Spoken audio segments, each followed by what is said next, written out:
Salut à toutes et à tous, bienvenue dans The Watchman, le podcast qui va vous donner envie d'aller au cinéma. I like it. Je ne suis qu'amour.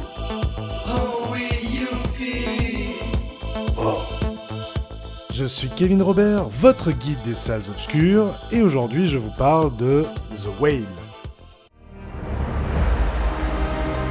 I'm worried that she's forgotten what an amazing person she is. I need to know that she's gonna have a decent life, where she cares about people, and that she's gonna be okay. I need to know that I have done one thing right with my life.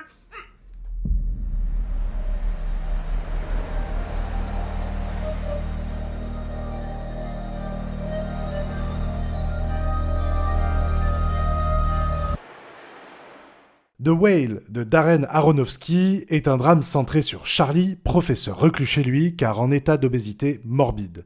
Tout au long de ce récit en huis clos, car adapté d'une pièce de théâtre, nous apprenons à le connaître davantage au travers de plusieurs personnages qui gravitent autour de lui. Nous rencontrons tout d'abord son infirmière et amie qui lui rend visite tous les jours et l'alerte sur sa situation qui s'aggrave. Ensuite, un jeune évangéliste éprouve de la pitié et essaye tant bien que mal de le faire adhérer à son église. Et enfin, sa fille, lourde de reproches et à la limite de la maltraitance, semble cacher au fond d'elle une très vive rancœur. Alors évacuons tout de suite cette intrigue très explicative dans ses dialogues, ainsi que parfois dans sa mise en scène, et laissons aussi de côté l'aspect calibré sur mesure de ce film pour les nominations et récompenses méritées qu'il a reçues, notamment l'Oscar du meilleur acteur pour Brendan Fraser, qui signe un comeback comme Hollywood aime si bien les mettre en scène. Laissons tout ça de côté pour nous focaliser sur l'émotion, ou plutôt sur les émotions qui nous atteignent. Dégoût, compassion, incompréhension, empathie, peine, la palette est très large, les sentiments sont complexes et parfois opposés. L'effet voulu de claustrophobie dans cet appartement trop petit pour ce corps gargantuesque ne fait que décupler nos sentiments. La lumière de son intérieur n'imprime pas l'image du long métrage, celle de l'extérieur est retenue par des rideaux opaques. Il en résulte une obscurité grisâtre, triste et anxiogène.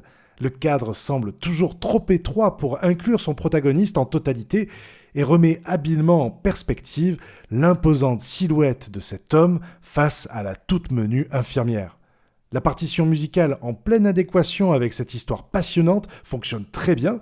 Le compositeur Rob Simonson accompagne délicatement et juste ce qu'il faut afin de faire corps avec l'image pour en faire du cinéma.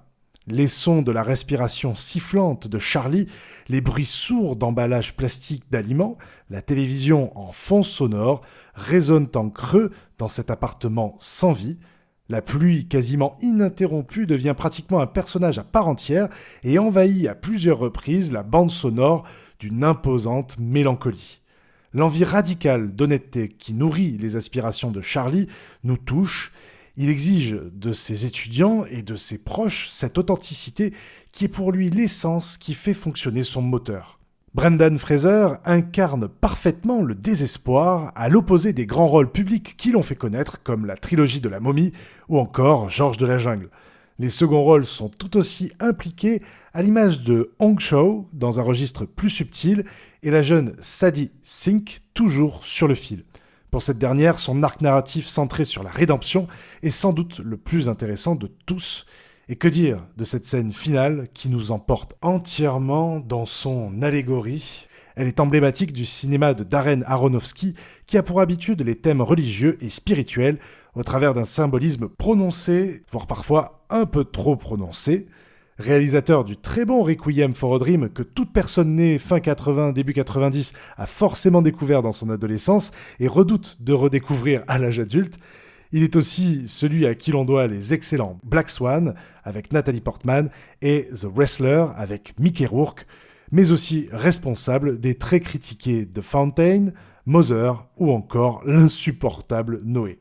Cette filmographie en dents de scie ne doit pas être un frein pour découvrir les œuvres d'un auteur, bien au contraire. Cela permet à chacun de critiquer, dans le bon sens du terme, j'entends, et de travailler son œil de cinéphile. C'est pour cette raison que je vous invite à découvrir ce film en salle, car les émotions contradictoires que nous amène ce long métrage nous bousculent tout simplement. Je vous remercie de m'avoir écouté et je vous retrouve très vite pour de nouvelles aventures cinéphiles. En attendant, allez voir des films en salle au cinéma. Salut! C'était fabuleux. On va rentrer. C'est payé, on va rentrer. Go home. It's all over. Thanks.